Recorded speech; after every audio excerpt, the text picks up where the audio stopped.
네, 오늘 또 10계명의 두 번째 시간의 말씀으로 오늘은 3계명, 4계명의 말씀을 함께 생각해 보려고 합니다. 우리 먼저 옆에 계신 성도님들하고 인사하도록 하겠습니다. 어떻게 인사할까요? 선생님. 건강하세요. 이렇게 인사하겠습니다.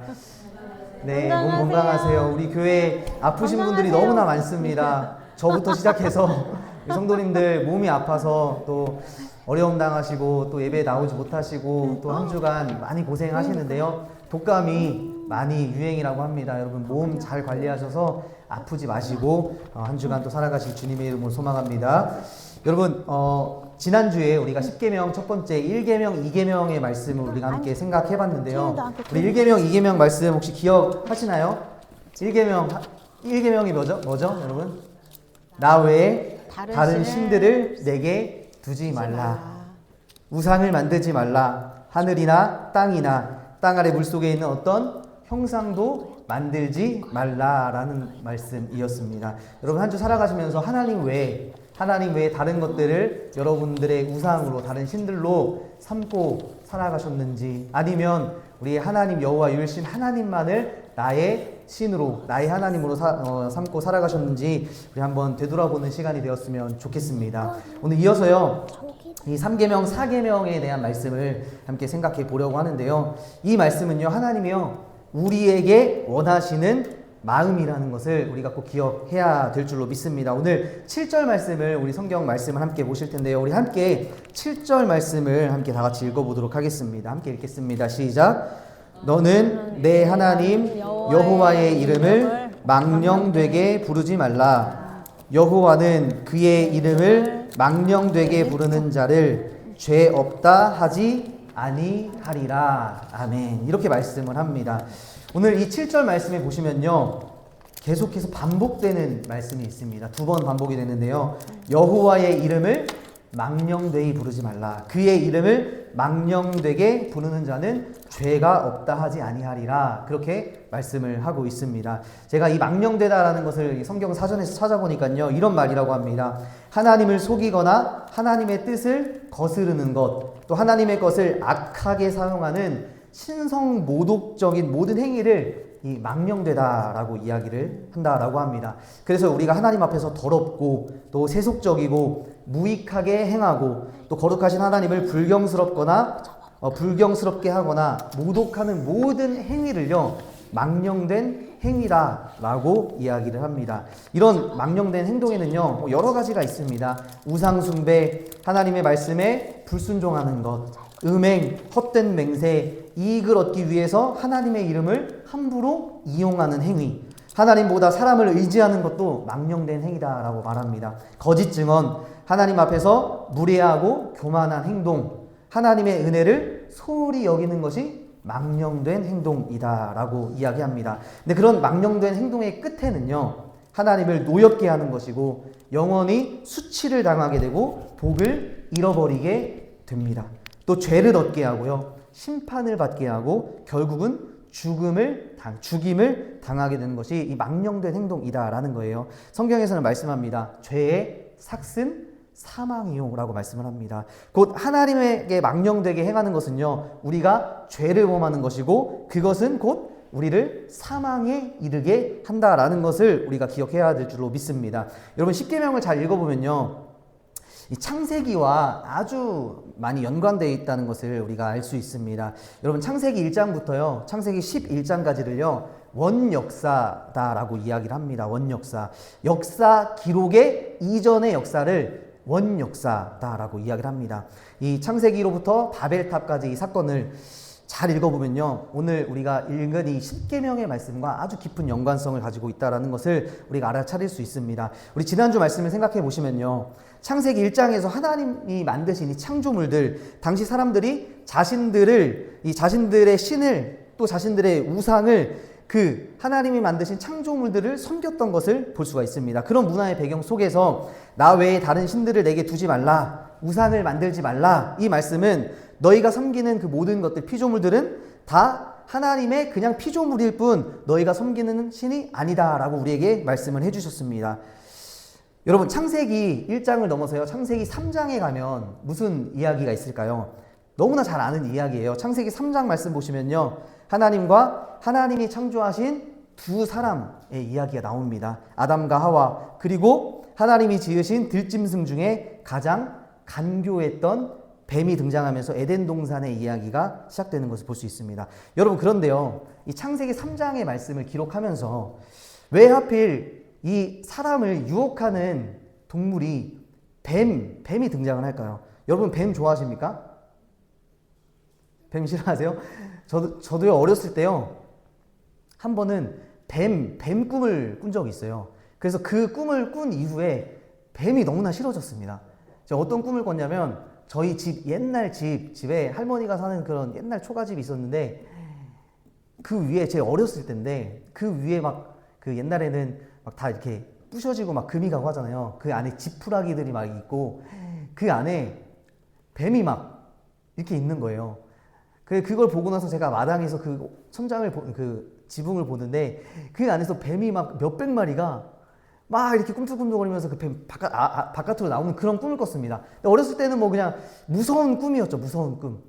근데 이제 나중에 이제 뭐 지금 생각해 보면 뭐 많은 어른들, 성도님들이 또 저희 뭐 부모님들이 이야기하는 걸 들어보면 그 동네에 그렇게 우상이 많았다고 해요. 그렇게 악한 존재, 악한 영들이 많았다라고 합니다. 그래서 제가 어렸을 때 그런 꿈을 저에게 보여주셨는지도 모르겠어요. 그래서 이 뱀이라고 하는 것, 정말 생각하기만 해도 끔찍하고 싫은 그런 동물이 되어버렸습니다. 그런데요, 이 뱀이 어떤 존재일까요? 사실 이 뱀은요, 고대로부터 이 성경에서 여러 가지 상징을 의미했던 동물이 바로 뱀입니다. 앞에 사진 보시면요, 이 두 번째 있는 이 사진이요, 이집트 파라오 왕이 쓰는 왕관입니다. 이 왕관에 보시면요, 뱀 모양이 새겨져 있습니다. 그리고 세 번째, 가나안 신의 바알신이라는 이 신의 머리에도요, 무슨 모양이 있습니까? 이 뱀의 모양이 있습니다.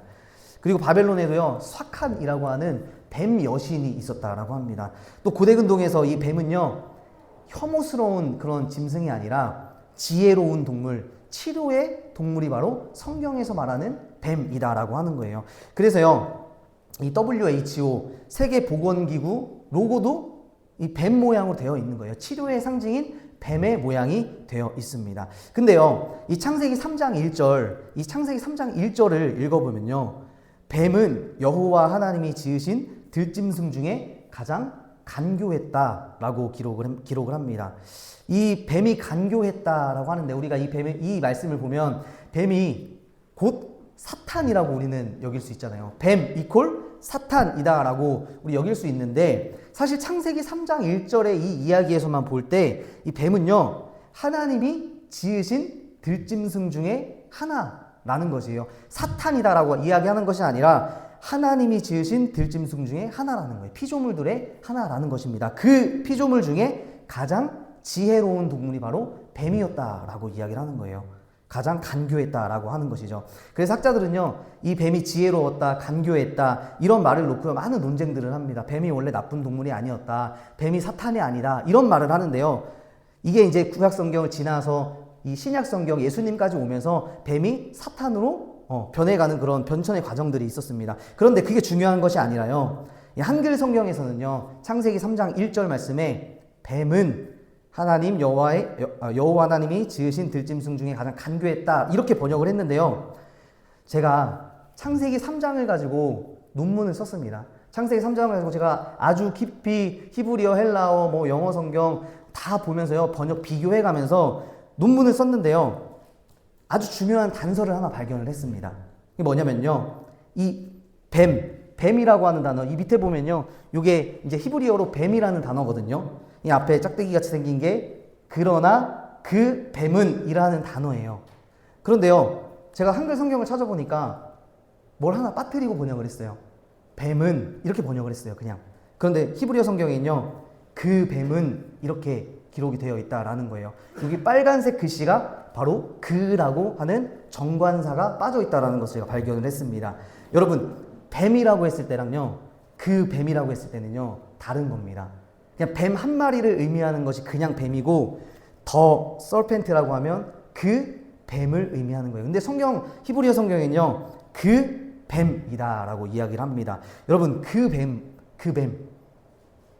뱀이라고 하는 것은 이 성경을 읽고 있는 사람들이 다 아는 뱀이에요. 그 뱀. 우리가 얘기하잖아요. 저 사람. 그냥 사람을 이야기하는 것이 아니라 저 사람 예쁘다 할 때 우리가 저 사람을 할 때 이쁘잖아요. 우리가 강영 집사님이 예쁘다라고 할 때 저 집사님 예쁘다 할 때 우리가 그분이 누군지 아는 것처럼 특정 지어서 한 뱀을 이야기하는 거다라는 거예요.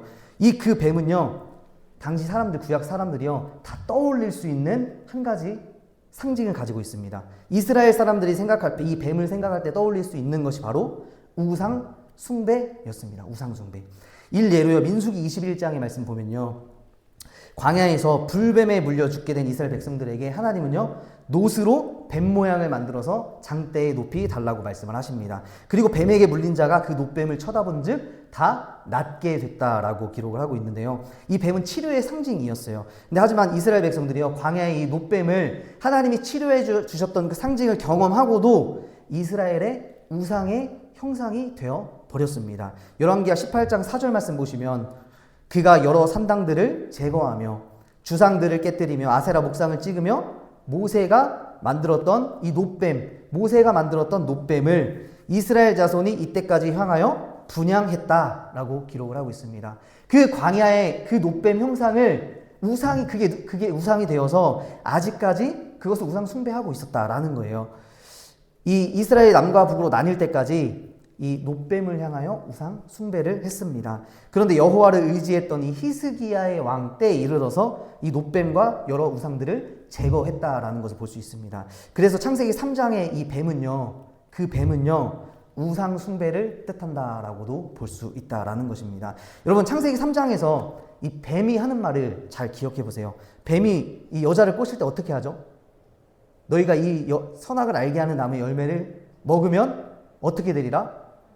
하나님처럼 되어서 지혜롭게 되리라 이야기하잖아요. 뱀은요, 하나님의 이름을 망령되게 부르는 행동을 하고 있다라는 거예요. 이 계명을 철저하게 어기고 있다라는 것을 알 수가 있습니다. 여러분, 우리도 살아가면서요, 하나님의 그 거룩한 이름을 망령되게 부를 때가 있다라는 거예요. 우리가 뱀과 같은 존재가 될 수도 있다라는 겁니다. 그런 행동을 하는 경우가 참 많다라는 거예요. 우리가 하나님을 욕하고 하나님을 믿지 않고 이런 것이 아니라 내 성공을 위해서 하나님의 이름을 부르기도 한다라는 것입니다. 하나님의 말씀을 우리가 자주 어기기도 하고 살아가죠. 또 하나님 앞에서 교만한 행동을 하며 살아가기도 합니다. 내 생각으로 하나님을 판단하기도 하고 하나님의 일하심을 우리는 의심하기도 한다라는 것입니다. 이런 모습들이 다 하나님의 이름을 망령되게 부르는 이 뱀과 같은 일이다라는 것을 우리는 기억해야 할 줄로 믿습니다. 그래서 우리가요, 그렇게 살아가지만 우리가 이런 모습은요, 우리 스스로 그렇게 할 수밖에 없는 모습들입니다. 왜냐하면 죄로 인해서 온전한 하나님의 형상을 우리가 잃었기 때문이죠. 그래서 우리는요, 이 세상에 온전한 하나님의 형상으로 이 땅에 오신 예수 그리스도를 믿고 그분에게 속해져 있어야 할 줄로 믿습니다. 골로새서 1장 15절에 이렇게 말씀하세요. 그는 보이지 아니하는 하나님의 형상이시요 모든 피조물보다 먼저 나신 이시니라 말씀합니다. 예수님이요, 하나님의 온전하신 형상이다라고 이야기를 합니다. 그래서 우리는 하나님의 온전한 형상이신 예수님 안에 있을 때만이 여호와의 이름을 망령되이 부르지 않는 일을 하고 살아갈 수 있다라는 것입니다. 하나님의 형상이신 예수 그리스도를 따르는 것을 하나님께서는 기뻐하시는 것을 기억하시기를 바랍니다. 여러분, 8절 말씀 보시면요, 우리 다음 계명인데요, 우리 8절 말씀 다시 한번 같이 읽어보도록 하겠습니다. 8절입니다. 시작. 안식일을 기억하여 거룩하게 지키라. 아멘. 8절 말씀 네 번째 계명인데요, 안식일을 기억하여 거룩하게 지키라 라고 말씀을 하십니다. 여러분, 이 안식일은요, 유대인들에게 있어서 너무나도 중요한 날입니다. 안식일은요, 왜 중요하냐? 하나님과 직접적으로 만나는 날이 바로 안식일이기 때문이에요. 이 안식일의 유래를 좀 살펴보면요, 구약 성경에 뿌리를 두고 있는데요, 이 안식일이라는 것, 출애굽기에 이스라엘 백성들에게 하나님께서 안식일을 허락하셨는데, 이 안식일은요, 이집트에서 이스라엘 백성들이 정말 쉼을 누리지 못하고 노동하는 존재, 그런 존재로 이 이집트의 파라오의 왕, 그러니까 이집트의 신을 위해서 매일 고생하며 중노동하는 그런 힘과 권력에 의한 휴식을 모르는 이 이집트의 권력 시스템, 이 노동 시스템에 반대하여 주신 하나님의 법, 하나님의 시스템이 바로 안식일법입니다. 곧 쉼이라는 거예요. 오늘 본문을 읽어보면요, 안식일을 기억하여 거룩하게 지켜야 하는 이유가 몇 가지로 나오는데요. 그것은 창세기 1장에 나오는 하나님의 말씀입니다. 11절 말씀 함께 보시면요, 내가 엿새 동안 모든 것을 만들고 일곱째 날에 쉬었기 때문에 너희도 꼭 쉬어야 한다라고 하나님은 말씀하고 계십니다. 이 말이 뭡니까? 하나님의 형상인 우리는 하나님이 복되고 거룩하게 하신 그날 반드시 우리가 일을 멈추고 쉬면서 숨을 돌리면서 하나님과 관계를 맺으라는 말인 줄로 믿습니다. 그날에는요, 근데 나 혼자 쉬는 것이 아니라 가족 모두가, 심지어 그 당시 종들이나 짐승이나 나그네들 모두가 쉬어야 한다라는 것이 중요하다라는 거예요. 정말 중요한 건 너희만 쉬는 것이 아닙니다. 여기서 방점이 찍혀있는 대상은요, 너희 자녀들, 종들, 나그네들 모두가 쉬어야 한다라는 것입니다. 이 말은요, 이 출애굽기의 이 10계명의 말은 그래서 당시 종과 노예를 거느리는 사회적 유력계층의 사람들에게 이야기하는 명령이에요. 제가 지난주에요, 은근히 돈을 신으로 섬기는 그런 장로님 이야기를 했습니다. 모든 장로님들 그런 거 아니에요. 그런데요, 회사나 기업을 보면요, 요즘 젊은 사람들 정말 가끔 불합리하다는 생각 많이 하면서 그렇게 직장 생활, 여러분들 자녀들 그렇게 다니고 있습니다. 우리 회사 사장님이, 우리 회사 회장님이, 부장님이 교회 장로님이고 집사님, 안수 집사님인데 본인들 주일날 교회 가고 부하 직원들 근무시키고 노동하게 하고, 이런 경우를 진짜 적지 않게 볼 수가 있다라는 것입니다. 여러분, 담임 목사님이요, 월요일날 본인이 쉬는 날이라고 하면서 부목사들 월요일날 교회 당직시킵니다. 재미없으시죠? 이거 해도 됩니까? 이렇게? 안 된다라는 거예요. 직장이나 교회나 지금 똑같다라는 거예요. 교회 시스템 역시 사장과 직원이 똑같이 있다라는 거예요. 담임 목사님 쉬면 부교역자도 쉬어야죠. 소위 주일에는 다 같이 쉬어야 되는 건데, 나는 신앙 지킨다고 교회 나가고 내가 월급 주는 사람 일 시켜서 주일에 장사하게 만든다면 그거 잘못된 것이잖아요. 너희 자녀들, 종들, 나그네들 모두가 다 쉼을 누리는 것이 하나님의 축복인 줄로 믿습니다. 담임 목사님이나 부목사님이나 전도사님들이나 같이 똑같이 쉬는 거예요. 그것이 하나님의 뜻이다라는 것입니다. 하나님이 만드신 피조물 모두와 직접적으로 만나는 것이 그 쉼 안에 담겨있는 안식일의 의미이기 때문이다라는 것입니다. 왜냐면요, 이 안식일을 지켜야 하는 이유, 성경에서 또 기록이 되어 있는데요, 이 안식일은요, 하나님이 어떻게 만드셨냐? 복되고 거룩하게 만드신 날이다라는 것입니다. 하나님께서 이 날을 특별히 복되게 하셨다라는 것이 중요합니다. 제가 주일 얘기하는 것이 아닙니다. 여러분 잘 새겨 들어야 돼요. 주일날 하나님이 복되고 거룩하게 만드셨다라는 것이 아니에요. 이 안식일이라는 거예요. 이 여기서 제가 찾아보니까요, 이 복되게 하였다, 또 거룩하게 하였다라는 이 말을 제가 찾아보니까요, 엄청 강조하는 단어로 기록이 되어 있습니다. 하나님이요, 이 날 모든 날을 창조하시고 마지막째 날, 이 안식일을 아주 강하게 축복하신다라는 것을 우리가 성경을 통해 알 수 있다라는 거예요. 창세기에서도 보면요, 하나님이 매일매일 보시기에 좋았다라고 말씀을 하시지만 하나님이 그 지으신 모든 것을 보시니 마지막 날 심히 좋았다라고 말씀을 하십니다. 그리고 창세기 2장 1절에서 3절 보면요, 일곱째 날 안식하시고 그 날을 하나님이 복되게 하시고 거룩하게 하셨다라고 말씀합니다. 근데 여기서도요, 출애굽기와 마찬가지로 이 창세기에서도요, 강조형 동사를 쓰고 있어요.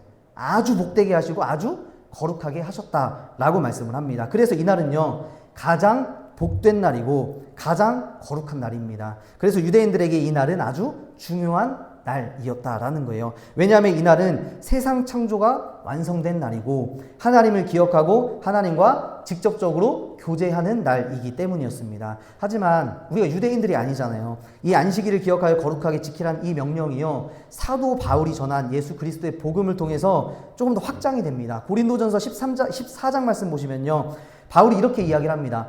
어떤 사람은 이 날을 전날보다 낮게 여기고 어떤 사람은 모든 날을 같게 여기니 각각 자기 마음으로 확정할지니라 말씀합니다. 유대인들이요, 안식일이 더 중요하다, 이 일반 날보다는 이 날이 더 중요하다, 이렇게 막 싸우고 있으니까 그렇지 않다라고 이야기를 하는 거예요. 모든 날이 중요하다. 하나님을 위하여 사는 날은 안식일이든 그렇지 않은 날이든 다 중요하니 각각 자기 마음으로 확정할 것이다 라고 말씀을 합니다. 그래서 안식일의 주인 하나님이 그날에 쉬셨기 때문에 우리도 쉬라는 말, 이 말이 가져다주는 본질은요, 안식일 자체를 기억하라는 말이기보다는 하나님을 기억하라는 말인 줄로 믿습니다.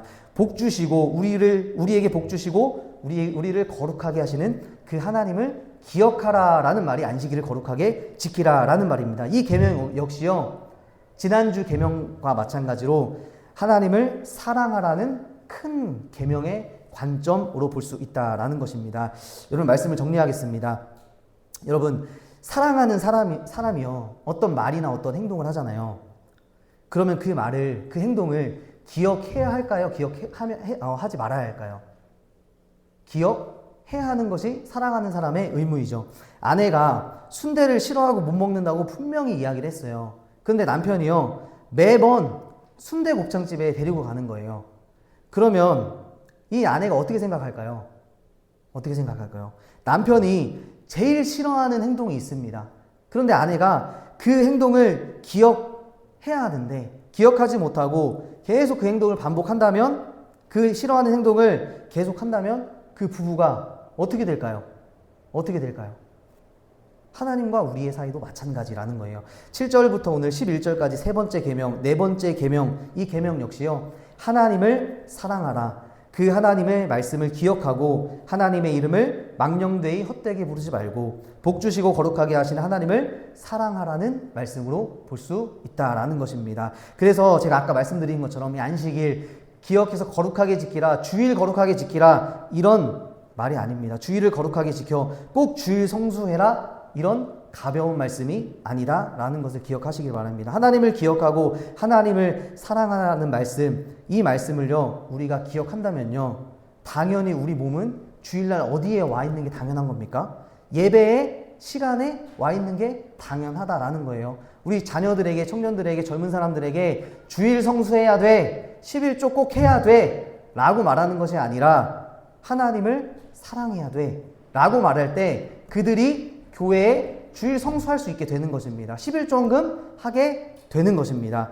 예배 자리에 당연하게 가게 되는 것인 줄로 믿습니다. 누가 시켜서 그렇게 하는 것이 아니라요, 하나님이 무엇을 좋아하시고 하나님이 무엇을 싫어하는지 내가 알고 싶어져서, 사랑하는 내가 알고 싶어져서 하나님 앞에, 말씀 앞에 나오는 것인 줄로 믿습니다. 그래서 여러분, 오늘 3계명 4계명의 말씀을 꼭 기억하시기를 축복합니다. 하나님의 이름을 망령되이 부르지 않고 가장 복되고 가장 거룩한 삶은 세상을 창조하신 하나님을 기억하고 하나님과 교제하는 삶이다라는 것을 기억하시는 저와 여러분들 다 되시길 주님의 이름으로 축복합니다.